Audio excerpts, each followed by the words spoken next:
ಸ್ನೇಹಿತರೆ, ಎಲ್ಲರಿಗೂ ಶಿಕ್ಷಣ ವಾಹಿನಿಗೆ ಸ್ವಾಗತ. ಈ ಒಂದು ವಿಡಿಯೋದಲ್ಲಿ ನಾಳೆ ನಡೆಯಲಿರುವಂತಹ NMMS ಎಕ್ಸಾಮ್ ನ ಪ್ರಿಪರೇಷನ್ ಗೆ ಸಂಬಂಧಪಟ್ಟಂತೆ ಇವತ್ತು ತಮಗೆ ಕಳೆದ ವರ್ಷದ NMMS ಸ್ಯಾಟ್ ಎಕ್ಸಾಮ್ ಗೆ ಸಂಬಂಧಪಟ್ಟಂತಹ ಪ್ರಶ್ನೆ ಪತ್ರಿಕೆಯ ಮಾದರಿ ಪ್ರಶ್ನೆ ಪತ್ರಿಕೆ ವಿತ್ ಎಕ್ಸ್ಪ್ಲನೇಷನ್ ಅನ್ನು ತಮಗೆ ಈ ಒಂದು ವಿಡಿಯೋದಲ್ಲಿ ತಿಳಿಸ್ಕೊಡ್ತೀನಿ. ಈಗಾಗಲೇ NMMS ಗೆ ಸಂಬಂಧಪಟ್ಟಂತೆ ಅನೇಕ ವಿಡಿಯೋಗಳನ್ನ ಕೂಡ ನಮ್ಮ ಒಂದು ಯೂಟ್ಯೂಬ್ ಚಾನೆಲ್ ನಲ್ಲಿ ಅಪ್ಡೇಟ್ ಅನ್ನ ಮಾಡಿದ್ವಿ. ಇನ್ನು ಅದನ್ನ ತಾವು ವೀಕ್ಷಣೆ ಮಾಡಿಲ್ಲ ಅಂತ ಹೇಳಿದ್ರೆ ವೀಕ್ಷಣೆ ಮಾಡ್ಕೋಬಹುದು ಸ್ನೇಹಿತರೆ. ಡಿಸ್ಕ್ರಿಪ್ಷನ್ ಬಾಕ್ಸ್ ನಲ್ಲಿ ಕೂಡ ಲಿಂಕ್ ಅನ್ನ ಕೊಟ್ಟಿರ್ತೇನೆ. ಹಾಗಾದ್ರೆ ಬನ್ನಿ ಸ್ನೇಹಿತರೆ, ಈ ಒಂದು ವಿಡಿಯೋನ ಪ್ರಾರಂಭಿಸೋಣ. ಇನ್ನು ಕೂಡ ತಾವು ಚಾನೆಲ್ ಅನ್ನ ಸಬ್ಸ್ಕ್ರೈಬ್ ಆಗಿಲ್ಲ ಅಂತ ಹೇಳಿದ್ರೆ ದಯವಿಟ್ಟು ಚಾನೆಲ್ ಅನ್ನ ಕೂಡ ಸಬ್ಸ್ಕ್ರೈಬ್ ಆಗಿ ನೋಟಿಫಿಕೇಶನ್ ಆನ್ ಮಾಡ್ಕೊರಿ. ಇದರಿಂದ ನಿಮ್ಗೆ ನಾವು ಹಾಕ್ತಾ ಇರುವಂತಹ ಪ್ರತಿಯೊಂದು ವಿಡಿಯೋಗಳ ಅಪ್ಡೇಟ್ ಗಳು ಕೂಡ ನಿಮಗೆ ದೊರಕ್ತಾ ಇರ್ತವೆ. ಹಾಗಾದ್ರೆ ಬನ್ನಿ ಸ್ನೇಹಿತರೆ, ಇವತ್ತಿನ ಈ ಒಂದು ವಿಡಿಯೋನ ಪ್ರಾರಂಭಿಸೋಣ. ಸ್ನೇಹಿತರೆ, ಮೊದಲನೇದಾಗಿ ಈಗ ಪೇಪರ್ 1 ಗೆ ಸಂಬಂಧಪಟ್ಟಂತೆ ಜಿಮ್ಯಾಟ್ ಗೆ ಸಂಬಂಧಪಟ್ಟಂತಹ ಎಲ್ಲ ಕೀ ಉತ್ತರಗಳನ್ನ ಈಗಾಗಲೇ ನಾನು ಎಕ್ಸ್ಪ್ಲೇನ್ ಮಾಡಿದ್ದೀನಿ. ಸೊ ಇವತ್ತು ತಮಗೆ ಸ್ಯಾಟ್ ಗೆ ಸಂಬಂಧಪಟ್ಟಂತೆ ಸ್ಯಾಟ್ ನಲ್ಲಿ ಒಟ್ಟಾರೆಯಾಗಿ ಭೌತಶಾಸ್ತ್ರ, ಫಿಸಿಕ್ಸ್, ಕೆಮಿಸ್ಟ್ರಿ ಮತ್ತು ಜೀವಶಾಸ್ತ್ರ, ಇತಿಹಾಸ, ಭೂಗೋಳ, ನೆಕ್ಸ್ಟ್ ರಾಜ್ಯಶಾಸ್ತ್ರ, ಸಮಾಜಶಾಸ್ತ್ರ, ಅರ್ಥಶಾಸ್ತ್ರ ಮತ್ತು ವ್ಯವಹಾರ ಅಧ್ಯಯನ ಮತ್ತು ಗಣಿತ ಇವೆಲ್ಲವೂ ಸೇರಿ ತಮಗೆ ಸುಮಾರು 100 ಅಂಕಕ್ಕೆ ಪ್ರಶ್ನೆಗಳನ್ನ ಕೇಳ್ತಾರೆ ವಿದ್ಯಾರ್ಥಿಗಳೇ. ಈಗ ತಮಗೆ ಭೌತಶಾಸ್ತ್ರಕ್ಕೆ ಸಂಬಂಧಪಟ್ಟಂತೆ ಮೊದಲು ಕೆಲವೊಂದಿಷ್ಟು ಕಳೆದ ವರ್ಷದ ಪ್ರಶ್ನೆ ಪತ್ರಿಕೆಯ ಎಕ್ಸ್ಪ್ಲನೇಷನ್ ಅನ್ನ ನೀಡ್ತಾ ಹೋಗ್ತೇನೆ.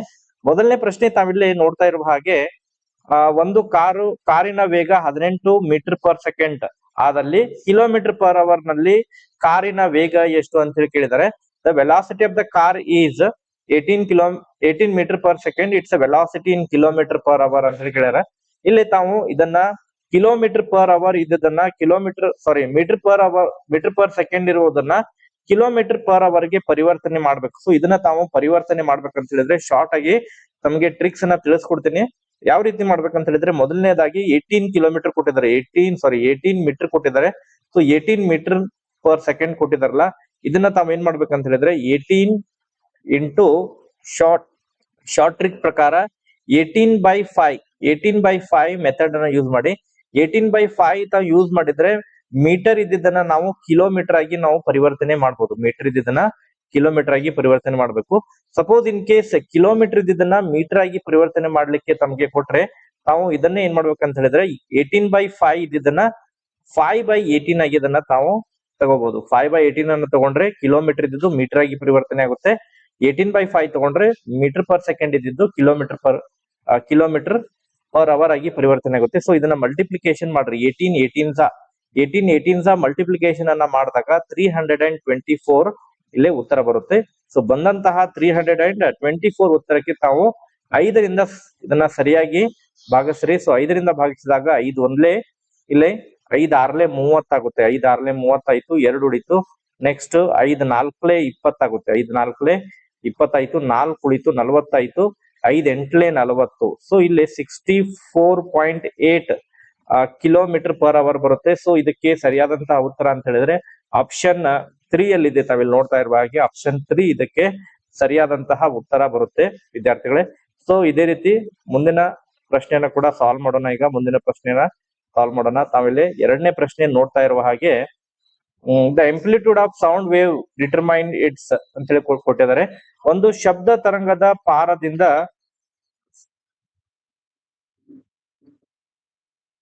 ಸ್ನೇಹಿತರೆ, ತಾವಿಲ್ಲಿ 2ನೇ ಪ್ರಶ್ನೆ ನೋಡ್ತಾ ಇರುವ ಹಾಗೆ ಒಂದು ಶಬ್ದ ತರಂಗದ ಪಾರದಿಂದ ನಿರ್ಧರಿಸಲ್ಪಡುವಂತಹ ಅಂಶ ಅಂತ ಹೇಳಿ ಕೊಟ್ಟಿದ್ದಾರೆ. The amplitude of sound wave determined it's ಅಂತ ಹೇಳಿ ಕೊಟ್ಟಿದ್ದಾರೆ. ಆಪ್ಷನ್ ಅಲ್ಲಿ ಪೀರಿಯಡ್ ಕೊಟ್ಟಿದ್ದಾರೆ, ಟೈಮ್ ಪೀರಿಯಡ್ ಕೊಟ್ಟಿದ್ದಾರೆ. ಸೆಕೆಂಡ್ ಆಪ್ಷನ್ ಅಲ್ಲಿ ವೇವ್ ಲೆಂತ್ ಕೊಟ್ಟಿದ್ದಾರೆ, ಫ್ರೀಕ್ವೆನ್ಸಿ ಕೊಟ್ಟಿದ್ದಾರೆ, ವ್ಯಾಲ್ಯೂಮ್ ಕೊಟ್ಟಿದ್ದಾರೆ. ಇಲ್ಲಿ ಕನ್ನಡದಲ್ಲಿ ಹೇಳೋದಾದ್ರೆ ತರಂಗಾವಧಿ, ತರಂಗ ದೂರ, ಆವೃತ್ತಿ, ಗಾತ್ರ ಕೊಟ್ಟಿದ್ದಾರೆ. ವಿದ್ಯಾರ್ಥಿಗಳು ಇಲ್ಲಿ ಒಂದು ಶಬ್ದ ತರಂಗದ ಪಾರದಿಂದ ನಿರ್ಧರಿಸಲ್ಪಡುವಂತಹ ಅಂಶ ಅಂತ ಹೇಳಿದ್ರೆ ಆ ಲೌಡ್ನೆಸ್ ಬರುತ್ತೆ, ಅದರ ಒಂದು ಶಬ್ದ ಬರುತ್ತೆ. ಇಲ್ಲಿ ಗಾತ್ರ ಕೊಟ್ಟಿದ್ರೆ ವ್ಯಾಲ್ಯೂಮ್ ಬರುತ್ತೆ, ವ್ಯಾಲ್ಯೂಮ್. ಸೊ ಆಪ್ಷನ್ 4 ಇದಕ್ಕೆ ಸರಿಯಾದಂತಹ ಉತ್ತರ ಬರುತ್ತೆ. ನೆಕ್ಸ್ಟ್ ಅದೇ ರೀತಿ ಮುಂದಿನ ಪ್ರಶ್ನೆಯನ್ನ ಸಾಲ್ವ್ ಮಾಡೋಣ. ಇಲ್ಲಿ ಮುಂದಿನ ಪ್ರಶ್ನೆಯಲ್ಲಿ ತಾವು ನೋಡ್ತಾ ಇರುವ ಹಾಗೆ ವಸ್ತು ತನ್ನ ಸ್ಥಿತಿಯ ಬದಲಾವಣೆಗೆ ತೋರುವಂತಹ ಸಹಜ ರೋಧ ಅಂತ ಹೇಳಿ ಕೇಳಿದ್ದಾರೆ. The natural tendency of an object to resist a change in their state is.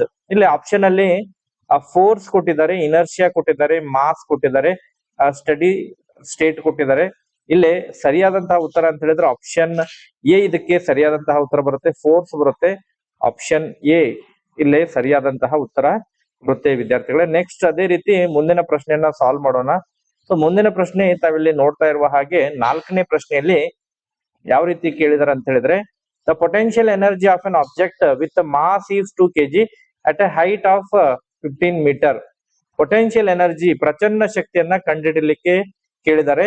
ಅದರ ಒಂದು ಎತ್ತರ ಕೇಳಿದ್ದಾರೆ. ಎತ್ತರ ಕೊಟ್ಟಿದ್ದಾರೆ 15 ಮೀಟರ್ ಎತ್ತರ ಮತ್ತು 2 kg ದ್ರವ್ಯ ರಾಶಿಯನ್ನ ಹೊಂದಿರುವಂತಹ ವಸ್ತುವಿನ ಪ್ರಚನ್ನ ಶಕ್ತಿಯನ್ನ ಕಂಡುಹಿಡ್ರಿ ಅಂತ ಹೇಳಿದರೆ, ತಮಗೆ ಮೊದಲೆಲ್ಲ ಪ್ರಚನ್ನ ಶಕ್ತಿಯ ಪೊಟೆನ್ಶಿಯಲ್ ಎನರ್ಜಿಯ ಫಾರ್ಮುಲಾ ಗೊತ್ತಿರಬೇಕು.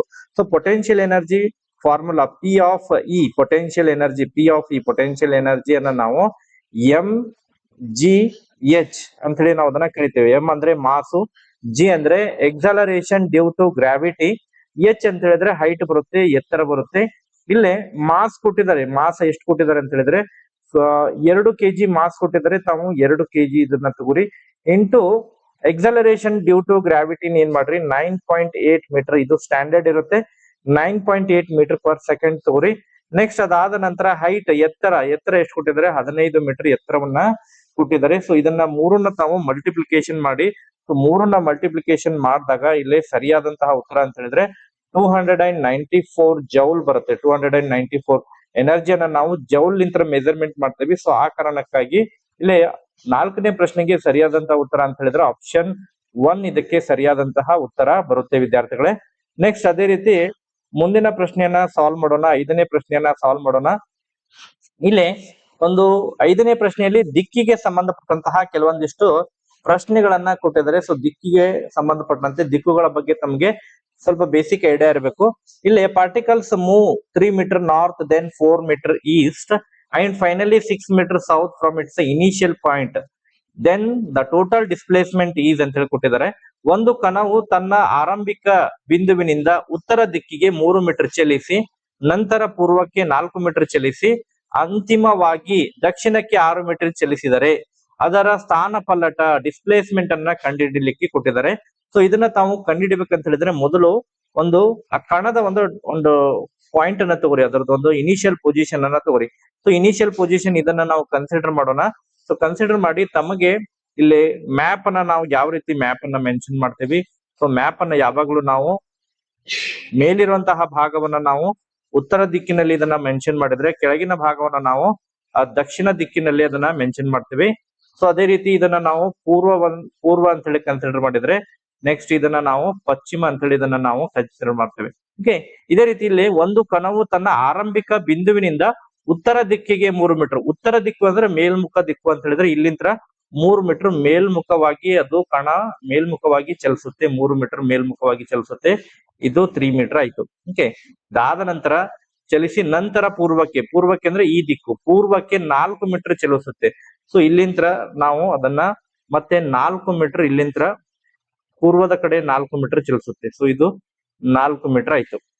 ಸೊ ಅದಾದ ನಂತರ ಚಲಿಸಿ ಅಂತಿಮವಾಗಿ ದಕ್ಷಿಣಕ್ಕೆ ಅಂದ್ರೆ ದಕ್ಷಿಣ ಅಂದ್ರೆ ಕೆಳಭಾಗ, ದಕ್ಷಿಣಕ್ಕೆ 6 ಮೀಟರ್, ದಕ್ಷಿಣಕ್ಕೆ 6 ಮೀಟರ್ ಅಂತ ಹೇಳಿದ್ರೆ ಇದನ್ನ ತಾವು ಕೆಳಗಡೆ ಡ್ರಾ ಮಾಡಿ ಲೈನ್ ಅನ್ನ.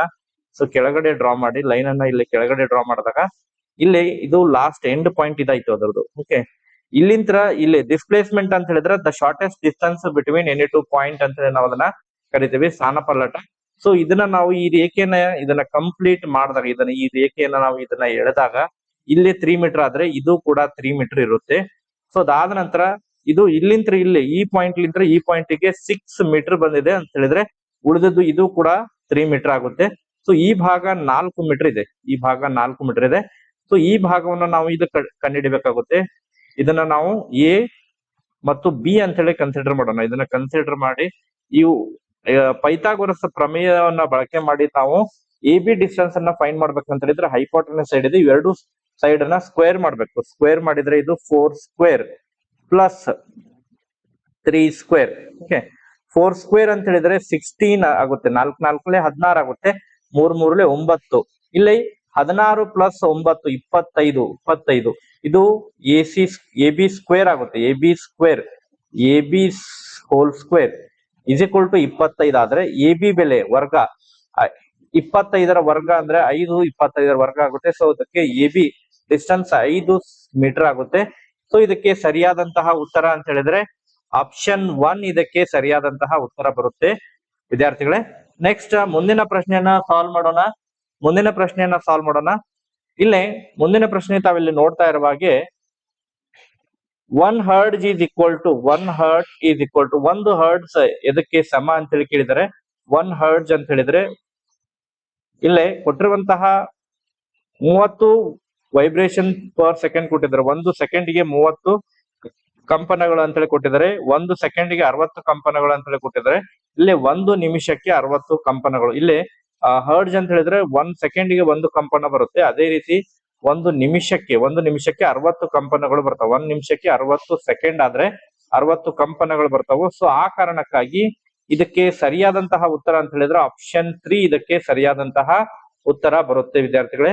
ನೆಕ್ಸ್ಟ್ ಅದಾದ ನಂತರ ಮುಂದಿನ ಪ್ರಶ್ನೆನ ಸಾಲ್ವ್ ಮಾಡೋಣ. 7ನೇ ಪ್ರಶ್ನೆ ತಾವಿಲ್ಲಿ ನೋಡ್ತಾ ಇರುವ ಹಾಗೆ ಇಬ್ಬರು ವ್ಯಕ್ತಿಗಳು ಒಂದು ಪೆಟ್ಟಿಗೆಯನ್ನು ಒಂದೇ ದಿಕ್ಕಿನಲ್ಲಿ 15 ಮೀಟರ್ ಮತ್ತು 25 ಮೀಟರ್ ಬಲ ಪ್ರಯೋಗಿಸಿ ಎಳೆಯುತ್ತಿದ್ದಾರೆ.